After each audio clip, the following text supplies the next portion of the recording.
राज्य मंत्री food and distribution आदरणीय श्रीमती नीमूबेन बामणिया,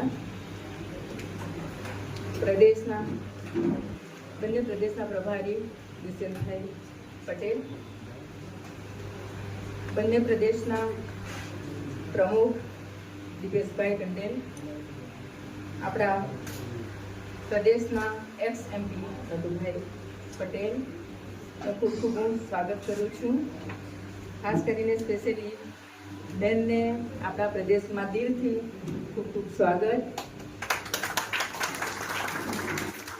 આજે આપણે માન્ય પ્રધાનમંત્રી શ્રી નરેન્દ્રભાઈ મોદીજીના નેતૃત્વમાં જે સરકારે વિકાસના કામો કર્યા છે એમના માટે નીમુબેનનું આપણે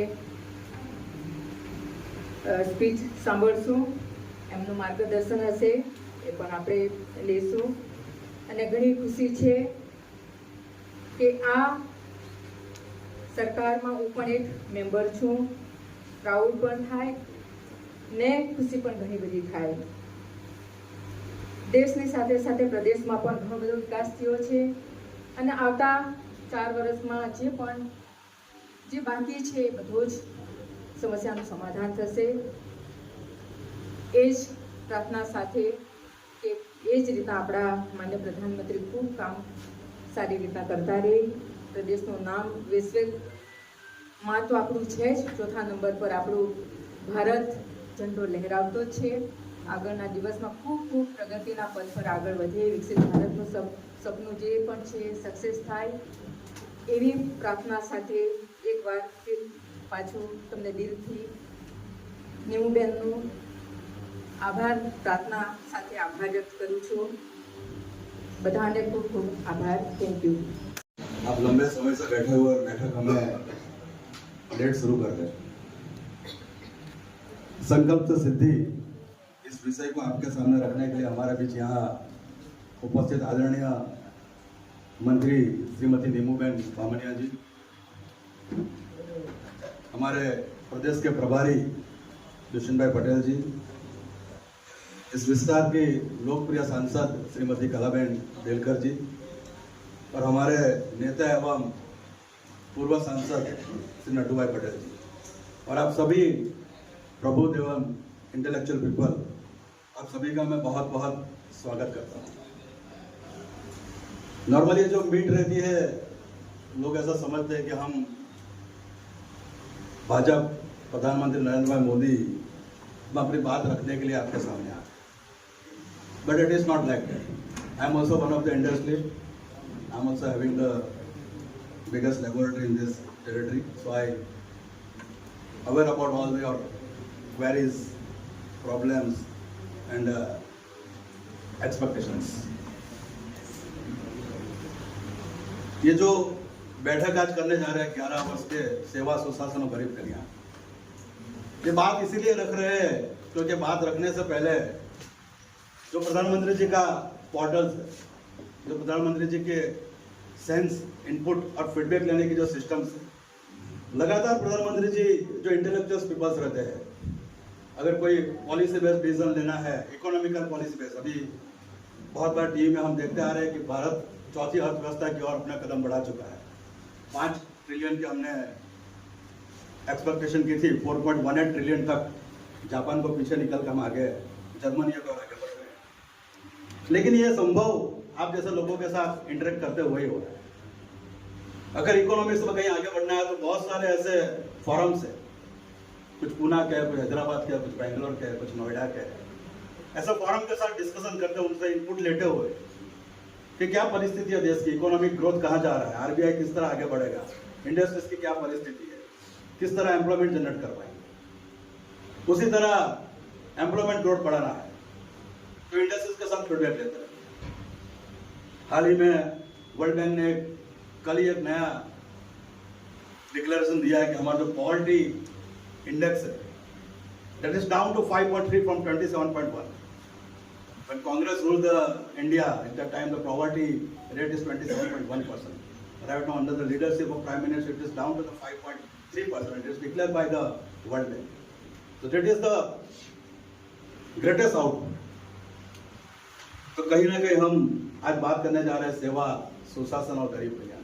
और ये हम अपेक्षा रखते हैं कि आप ऐसे लोग हैं, और आप लोगों के सामने ये बैठक की व्यवस्था इसलिए की है क्योंकि आप ऐसे लोग हैं कि जो दिन भर में या एक महीने के अंदर आपके जैसे 500, 600, 1000 लोगों के साथ इंटरेक्ट करते हो। आपके फॉलोअर्स हैं, लोग आपको मानते हैं। You are the success people of this territory. और इसलिए पार्टी और प्रधानमंत्री जी ने तय किया कि आप लोगों के साथ एक इंटेलेक्चुअल मीट हो जाए। डिटेल में हमारे केंद्रीय मंत्री बताए, मैं प्रस्तावना रखा। हम जब बात कर रहे हैं सेवा की, तो सेवा के ऐसे बहुत आयाम हमने किए, चाहे कोरोना काल जैसा रहा हो, चाहे विश्व में कहीं तकलीफ हो गई और हमारे भारतीयों को वापस भारत लाना हो, चाहे परिस्थिति अफगानिस्तान में घटी ऑपरेशन गंगा के थ्रू, या परिस्थिति यूक्रेन में घटी, हमारे 30,000 विद्यार्थियों को वापस लाना, कोरोना काल में 80 करोड़ से ज्यादा लोगों को मुफ्त राशन देना, ऐसी असंख्य सेवाओं चालू। सुशासन की बात आप सभी को अनुभव हो रहा है कि भारत किस तरह बदल रहा है। मैंने खाली इकोनॉमी और पॉवर्टी इंडेक्स की बात की है, लेकिन ये इकोनॉमी और पॉवर्टी इंडेक्स के बीच में सारी सब सुशासन की बात आ जाती है। जब सुशासन होता है तभी इकोनॉमिक ग्रोथ वर्ल्ड में 4 की तरह जा बढ़ता है, और जब सुशासन होता है तभी पॉवर्टी इंडेक्स भी डाउन होता है। इसलिए बीच के जो आयाम है वो हमारी मंत्री जी बताई, और सबसे महत्वपूर्ण है ये देश को गति देना। और ये गति देने के लिए लगातार आज आप देखोगे कि एक कांग्रेस का शासन था कि किस तरह युवाओं को कोई अपेक्षा नहीं, इंडस्ट्रीज को सुरक्षा के बारे में या उसका ग्रोथ के बारे में कोई तरह की पॉलिसी या कोई विचारधारा नहीं। और जब कोई आदमी वृद्ध हो जाता तो वृद्ध के लिए भी कोई खास व्यवस्था है नहीं। लेकिन आज प्रधानमंत्री जी के नेतृत्व में कोई एक सेगमेंट नहीं छूटा, चाहे युवा हो, किसान हो, महिला हो, इंडस्ट्रियलिस्ट हो, सभी के लिए कोई ना कोई पॉलिसी या ऐसे रिफॉर्म्स नेशन वाइज या स्टेट वाइज हर जगह आप सबको देखना। और खास करके हमने अपने प्रदेश में जो अनुभव किया कि शिक्षा के क्षेत्र में किस तरह बदलाव है, स्वास्थ्य के क्षेत्र में किस तरह बदलाव है, एम्प्लॉयमेंट में किस तरह बढ़ोतरी, टूरिज्म में किस तरह बदलाव है, और किस तरह हम अपने दादरा नगर और दमन दीव को बड़े बड़े शहरों के साथ जोड़ने की योजना बना रहे। एक समय था कि यहाँ से बड़ौदा और मुंबई पहुंचने के लिए 4-4 घंटे लगते। आज हम वंदे भारत के माध्यम से 1.25 घंटे में मुंबई और बड़ौदा पहुंचा, और बहुत ही कम समय में हम दमन से फ्लाइट की सुविधा भी चालू कर लेंगे। तो कहीं ना कहीं ये बातें सेवा, सुशासन और गरीब कल्याण ये खाली बोलने की बात नहीं है। आज हम कार्यक्रम भारतीय जनता पार्टी प्रधानमंत्री नरेंद्र भाई मोदी के नेतृत्व में एक ही कर रहा है। ऐसी कोई 11 साल, 10 साल, 9 साल, 7 साल, 6 साल ऐसी कोई बातें जब कांग्रेस का शासन था तब नहीं हुई। ये भारतीय जनता पार्टी इसलिए कर रही है क्योंकि भारतीय जनता पार्टी आप लोगों से बात भी करती है, आप तक से इनपुट भी लेती है, फीडबैक भी लेती है और रिजल्टेंट इफेक्ट भी। मैं आशा रखता हूं कि हमारी केंद्रीय मंत्री आप सभी को सेवा, सुशासन, गरीब कल्याण के 11 साल और आने वाले कुछ फिगर आपके सामने रखेगी, और इससे आप सबको भी एक विश्वास और आश्वास होगा कि भारत एक भारत श्रेष्ठ भारत की दिशा में जो हमारा संकल्प है कि 2047 तक भारत को विकसित भारत बनाएंगे, उस दिशा में कैसा आगे बढ़ रहा है, ये बात हमारी केंद्रीय मंत्री रखेगी। आप सबका बहुत बहुत आभार। इस प्रेस कॉन्फ्रेंस में मेरे साथ उपस्थित प्रदेश प्रभारी दुष्यंत भाई पटेल, हमारे प्रदेश अध्यक्ष दीपेश भाई और हमारे सांसद कलाबेन, पूर्व सांसद नटू भाई और सभी कार्यकर्ता बंधुओं, आज आपके समक्ष आदरणीय प्रधानमंत्री श्री नरेंद्र मोदी जी के नेतृत्व में सेवा, सुशासन और गरीब कल्याण के 11 सफल वर्ष के बारे में कुछ बिंदु रखना चाहूंगी। देश के इतिहास में मोदी सरकार का यह कार्यकाल सुवर्ण अक्षरों में लिखा जाएगा। ये कार्यकाल विकसित भारत, और आत्मनिर्भर भारत के संकल्प की सिद्धि का स्वर्णिम काल बन रहा है। मोदी सरकार की हर योजना के केंद्र में जन कल्याण और आम नागरिक के जीवन को आसान करने के साथ साथ देश को वैश्विक स्तर पर नए आयाम देने की भावना रही है। बीते 11 सालों में प्रधानमंत्री नरेंद्र मोदी जी के नेतृत्व में मोदी सरकार ने सीमा सुरक्षा की, अर्थव्यवस्था मजबूत की और टेक्नोलॉजी को जन जन तक पहुंचाया। भारत ने ऑपरेशन सिंदूर के जरिए पाकिस्तान के आतंकी ठिकानों और एयरबेस को ध्वस्त कर यह दिखा दिया कि अब मोदी का ये नया भारत शांति की बातें नहीं बल्कि घर में घुसकर आतंक का सफाया करता है। प्रधानमंत्री मोदी जी ने पाकिस्तान को स्पष्ट और सख्त संदेश भी दिया कि आतंक, पानी और व्यापार एक साथ नहीं चल सकती। प्रधानमंत्री नरेंद्र भाई मोदी जी के नेतृत्व में S-400 missile defence system, BrahMos Akash missile, INS Vikrant, Tejas और प्रचंड अटैक हेलीकॉप्टर जैसे स्वदेशी टेक्नोलॉजी के साथ अब भारत न केवल आत्मनिर्भर रक्षा शक्ति के रूप में उभर रहा है बल्कि आज रक्षा उपकरणों का निर्यात भी कर रहा है। आज भारत का रक्षा निर्यात 34 गुना बढ़कर 23,622 करोड़ तक पहुंचा गया है। प्रधानमंत्री नरेंद्र मोदी जी के रणनीतिक दूरदर्शिता और कूटनीतिक तैयारी का नतीजा है। संकट काल के दौरान मोदी सरकार ने अपने नागरिकों को विश्व भर के हर कोने से सुरक्षित निकालकर यह सिद्ध किया है कि प्रधानमंत्री श्री नरेंद्र मोदी जी की सरकार केवल सीमाओं के भीतर नहीं, विश्व भर में भारतीयों की सुरक्षा के लिए प्रतिबद्ध है। रूस यूक्रेन युद्ध के दौरान ऑपरेशन गंगा, अफगानिस्तान में तालिबान के कब्जे के समय ऑपरेशन देवी शक्ति और कोविड में वंदे भारत मिशन के जरिए मोदी सरकार करोड़ों भारतीयों को विदेशों से सुरक्षित लेकर आई है। इस यूक्रेन युद्ध के दौरान तो अन्य देशों के नागरिक भी भारतीय झंडे को लहराकर अपना बचाव कर रहे हैं। एक समय था जब देश के 96 जिले नक्सलवाद की चपेट में थे, लेकिन प्रधानमंत्री नरेंद्र मोदी जी की निर्णायक नीति, सुरक्षा बलों की सशक्त कार्रवाई और विकास की डबल रणनीति के कारण अब नक्सल प्रभावित जिले घटकर गिनती के रह गए हैं। नक्सल घटनाओं में 70% कमी आ गई है। आज भारत विश्व की चौथी बड़ी अर्थव्यवस्था बनने की ओर अग्रसर है। वैश्विक डिजिटल लेन देन में 49% भारत में होता है। देश का वस्तु और सेवा निर्यात 825 अरब डॉलर तक पहुंचा है। देश में UPI लेन देन ₹24 लाख करोड़ तक पहुंच गया है। मोदी सरकार ने डायरेक्ट बेनिफिट ट्रांसफर की शुरुआत कर 44 लाख करोड़ रुपए सीधे लाभार्थी के खाते में पहुंचाने का शुरू कर दिया है, जिससे दलालों की भूमिका खत्म हो गई है। मोदी सरकार के प्रयासों से 25 करोड़ गरीबी से बाहर निकले हैं। 2024 में चंद्रयान 3 की सफलता और अब गगनयान की तैयारी इस बात का प्रमाण है कि मोदी का नया भारत केवल धरती पर नहीं बल्कि अंतरिक्ष में भी आगे बढ़ रहा है।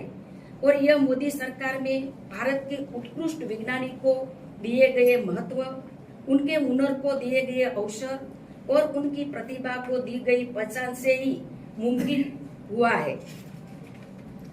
मोदी सरकार ने इंफ्रा निर्माण की रफ्तार को नई गति दी है। चिनाब ब्रिज, जिसका हाल ही में प्रधानमंत्री जी ने उद्घाटन किया, विश्व का सबसे ऊंचा रेलवे ब्रिज है। महाराष्ट्र में वाढवान पोर्ट परियोजना 7,600 करोड़ से निवेश के साथ भारत के व्यापार और समुद्री बुनियादी ढांचे को बढ़ावा देने का लक्ष्य रखती है। भारत का पहला वर्टिकल लिफ्ट समुद्री पुल ऐतिहासिक पाम्बन रेल पुल रामेश्वर से कनेक्टिविटी को बढ़ाएगा। मोदी सरकार में 99% गांव सड़क कनेक्टिविटी से जुड़ चुके हैं। देश में प्रतिदिन 34 किलोमीटर हाईवे का निर्माण हो रहा है। रेलवे बजट को 9 गुना बढ़ाया गया है। 136 वंदे भारत ट्रेन चली रही है। 103 अमृत भारत स्टेशन पुनः निर्मित किए गए हैं। मोदी सरकार का संकल्प हवाई सफर को देश के आम नागरिक के लिए कम खर्चीला बनाना है। देश के अन्नदाता ही भारत की ताकत है। 2025-26 में कृषि बजट को रिकॉर्ड 5 गुना बढ़ाया गया है। प्रधानमंत्री किसान सम्मान निधि के तहत 11 करोड़ से भी अधिक किसानों को 3.7 लाख करोड़ रुपए दिए गए हैं।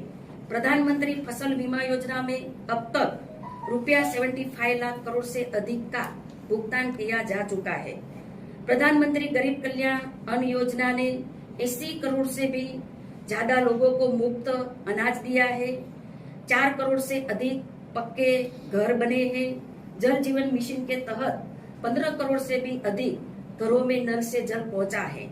स्वच्छ भारत अभियान के तहत बनाए गए 12 करोड़ शौचालय ने हमारी माताओं बहनों को गरिमापूर्ण जीवन दिया है। किसान के जीवन को आसान और उन्हें आर्थिक रूप से सशक्त करना मोदी सरकार के 11 वर्षों की उपलब्धियों में से एक है। मोदी सरकार ने पर्यावरण संरक्षण क्षेत्र में भी नए मापदंड स्थापित किए हैं।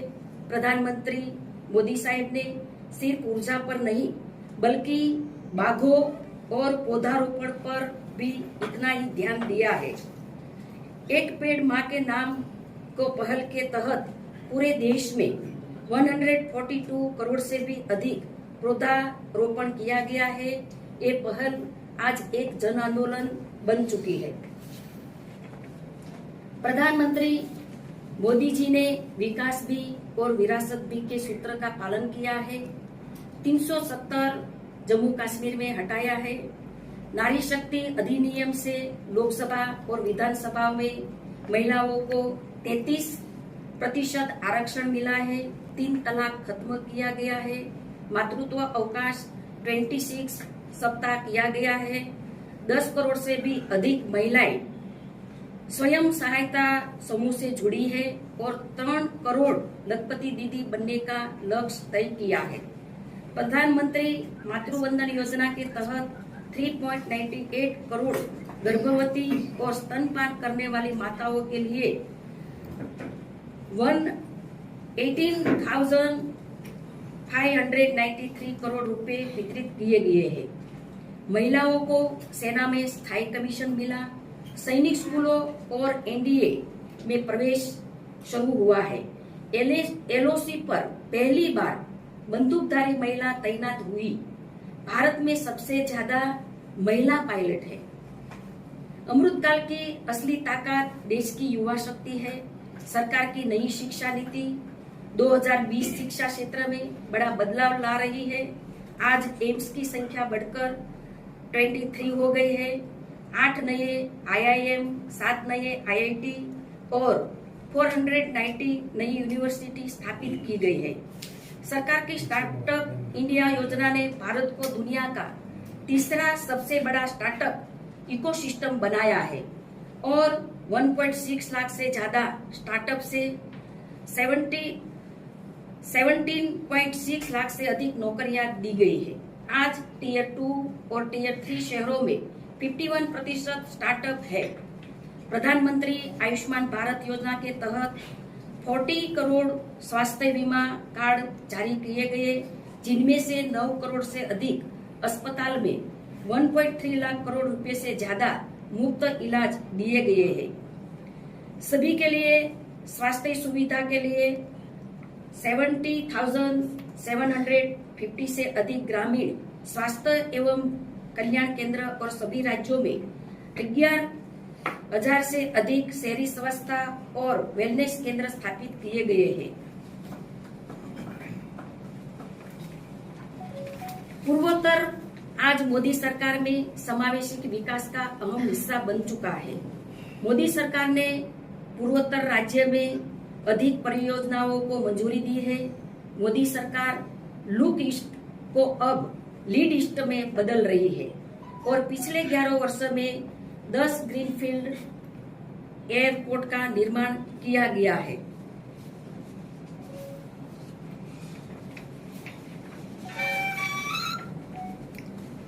ये 11 साल सिर्फ सरकार की योजनाओं या नीतियों की नहीं, जनता के अटूट विश्वास की कहानी है। हर गरीब को, हर किसान को, हर युवा को और हर महिला को आज यह भरोसा है कि सरकार सिर्फ योजना नहीं बनाती, कदम कदम पर साथ निभाती है। आदरणीय प्रधानमंत्री नरेंद्र मोदी साहब ने देशवासियों के सामने भारत को 2047 तक पूर्ण रूप में विकसित बनाने का लक्ष्य रखा है। प्रधानमंत्री जी के द्वारा दिया गया लक्ष्य आज 140 करोड़ लोगों का संकल्प बन गया है। विकसित भारत के लक्ष्य को पूर्ण करने के लिए हम सब सहयोग से आगे बढ़ते रहेंगे और दीव, दमन और सेल्वास में भी प्रशासक प्रफुल्ल भाई पटेल ने भी विकास का अनेक आयाम का विकास हुआ है और मैं सभी को बहुत बहुत शुभकामनाएं देती हूँ। धन्यवाद।